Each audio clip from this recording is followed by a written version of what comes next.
Hey guys, welcome back to TechMan. Today, let me show you how to use GoWish app. Getting started with GoWish is actually pretty easy, and after using it for a bit, it basically feels like making a shopping wish list while subtly telling your friends, please stop guessing my gifts every year.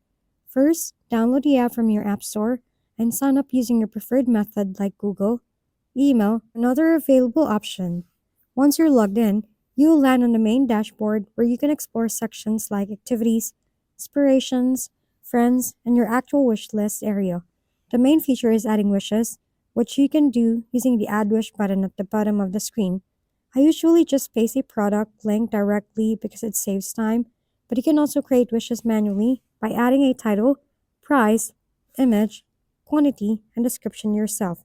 You can even mark certain items as most wanted so friends know what you really want instead of buying something random that ends up living in your drawer forever. After saving your wishes, they appear on your list automatically, and if you add friends inside the app, they'll be able to view your wish list and gift ideas too. If we've been helpful, kindly give us a thumbs up, and don't forget to hit the subscribe and bell button for more contents. For any questions and suggestions, comment down below.